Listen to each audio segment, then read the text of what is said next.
Hello everyone, welcome to another exciting edition of Tuesday's Training Tips with Tuff, and I am Christy May, the founder and CEO of Legend Acres and Legends Heroes. So we're going to jump right into today, and so we are in the first week of January, and January is Train Your Dog Month. And so we at Legend Acres like to refer to that as Trainuary, all right? So what we're going to do today is we're going to dive into the essentials of basic commands and how to master those basic commands. So grab your treats and let's get started. Basic commands like sit, stay, and come are the building blocks of a well-behaved dog, okay? They provide us with structure, enhance the communication between our dog, and create a harmonious bond between you and your dog, okay? So with our sit, stay, and come, okay, obedience doesn't equal behavior change in the way that most of us think of animal behavior or getting our dogs to listen in other situations.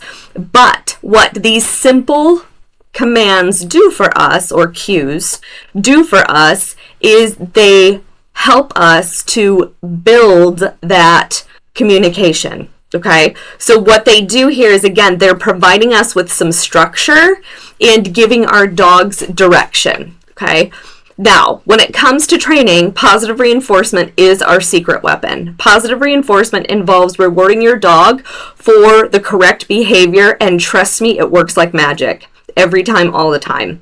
Because the opposite of positive reinforcement is negative reinforcement. Negative reinforcement is where we're focusing on what they're doing wrong. And so if we're focusing on what they're doing wrong and we're responding with no, don't, and stop, the problem there then lies in that we're never showing them what we want them to do.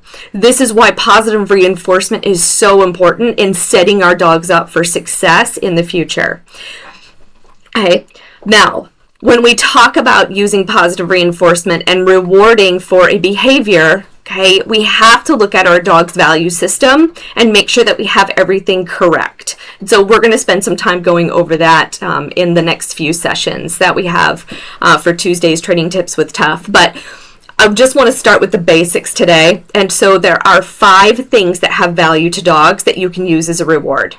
They are petting, play, praise, food, and toys. Okay, now when we talk about these things having value to our dogs, this is their money system. This is currency to our dogs. So it's really important that we have the correct currency that we're paying our dogs for. For example, if you have a dog who doesn't like to be petted on the head, asking them to do something and then them doing it and your reward is petting them on the head, that's not much of a reward system. And what you're going to find is that's going to break down your communication, and you're going to find a dog who is not willing to work with you or listen to anything that you have to say. And so setting up that value system is super important, and making sure that we have that in place. So let's say at this time you have this in place. And if you don't, I'm going to attach a YouTube video on how to find your dog's high value rewards. And so that is something that does take time, and you can get started on that right away, and then we can help you fine tune it when we get down to that session where we're going to cover that. Okay, so the thing is that, again, it has to have value to your dog. All right, so let's jump right into with the sit cue. All right, so first of all is that just with sit in itself, our dogs already know how to sit. They know how to put their butts on the ground, okay? It has absolutely nothing to do with us. What we want to do is we want to take something as simple as a sit cue, and we want to clean up the communication and create an expectation for our dogs. So what I mean by that is that first we have to have our dog's attention, okay? So I cannot just walk into a room and say the trash needs to go out and expect anybody in the room to just go, oh, me, pick me, I'll go do that. Okay, we have to have some way of letting them know that we're getting ready to ask something of them. And so with our dogs, we use their name. So we say their name first, and then once we have their attention by saying their name, that is then when we go into the actual cue of sit. Now, what we cannot do is timing's everything. Okay, so what we don't want to do is we don't want to say grunt sit. Okay, that's not enough time for Grunt to process that I'm speaking to him, one, or two, that I'm expecting him to do something and that he's supposed to follow through with something. So what we want to do is we want to make sure that we've got good timing. And so timing, it needs to be within 3 to 5 seconds. And the reason that 3 to 5 seconds is so important is because our dogs' average attention span is about 3 to 5 seconds. So we want to make sure that we're getting their attention and that we have their attention when we give the cue. If you don't have your dog's attention, don't give the cue. Don't talk to them. Because when you continually repeat yourself over and over again without having your dog's attention, one, you're teaching the dog that it's okay for them to ignore you because there is no follow through on what you just asked them to do. Okay, but not only that, then we're creating a situation to set our dogs up for fail. So, for example, if you always say, Fido, sit, sit, sit, okay, what are you always going to have to say every time you want your dog to sit? You're going to have to say it 3 times. Dogs are literal like toddlers, like 2-year-old toddlers are literal. So if you say sit 1 time, but you've been practicing it by repeating it 3 times, when you get into a situation where you want to sit, you're not going to be able to get your dog to do it with the first request because that's not how you've been practicing. So when we talk about mastering our cues here, what we're really talking about is mastering our timing and our communication with our dogs. Okay, so what we first want to do is say our dog's name. So I'm Fido. Once Fido looks at you, then you want to give the sit cue. But you always want to make sure that you're also incorporating your hand signals, especially in the beginning stages of learning, because later we will be able to separate out the verbal and the hand signals. If you only teach one set up front, then you have to go through a complete learning process again with using hand signals or any other kind of body language. So when you're teaching things up front, open up that communication up front to be verbal, hand signal, and body. Okay, your body language is very important when you're communicating with your dogs. Okay, so now I've got their attention and I've asked for that sit and I've used my hand signal, and now what I'm going to do is I'm going to wait for my dog to sit. Now once my dog actually executes this sit, I only have 3 to 5 seconds to be able to reward them.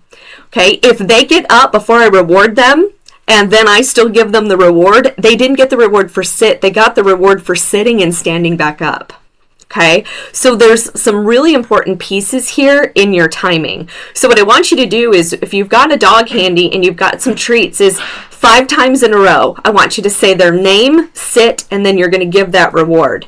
And what you're going to find is that when you nail that timing down with your dog and really open up that communication, you're going to find that you've got their attention and you're going to find that their response time speeds up, okay?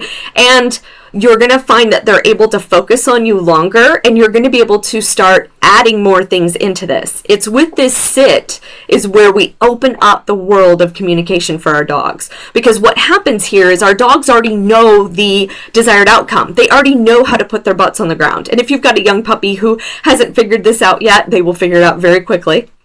But most of our dogs, I'd say about 99% of the dogs, already know how to do this. So when we pair clean communication of name, cue, reward, okay, with something that our dogs already know how to do, okay, this opens up everything for the future for our dogs. Because when we say our dog's name in the future, they're going to know that we're speaking to them, okay? And then when we give them a cue, okay, or a command, they're going to understand that we're asking them to do something for us. And when they execute, there is something in it for them. And so this is how we set up our dogs for success. And so mastering, okay, the little things, okay, like your sit, come, and stay, are your building blocks into teaching your dogs to do anything that you want them to do, okay, within reason, okay? So my dog is never going to become a roofer, and that's okay, right? So I might be able to get my dog to maybe climb a tree, but that's gonna be pushing it also. So when we're talking about this, is getting our dogs to communicate with us within reason. Okay, so setting our dogs up for success is what we're going to do this Trainuary. And so part of that success is that our on-demand fundamentals course, which goes way into depth into how to set your dogs up for success and covers all of the basic commands as well as bond building exercises and some games, canine cognition, and we'll talk more about games next week with our Tuesdays training tips with Tuff. But it is on sale right now for 24% off. There's a coupon code for that. So if you go to our website, www.legend-acres.com, and you click on locations, click on online, and choose the on-demand fundamentals. And the coupon code that you're going to use is JAN, all capitals, 2024. So it's going to be Jan 2024 is going to get you 24% off of that on-demand course. As soon as you register for that on-demand course, you have instant access. It's a six-session course. I recommend that you space it out over 6 weeks just because there is some homework that you need to do between those sessions. You can definitely accelerate it if you would like, but I want you to take time on this basics, okay? Because this basic command or basic cue mastery is going to be super important in building on our dogs and setting our dogs up for success. So my name is Christy May, and I'm the founder of Legend Acres and Legends Heroes. Thank you so much for tuning in for Tuesday's Training Tips with Tuff, and we wish everyone a very happy new year and a fantastic Trainuary.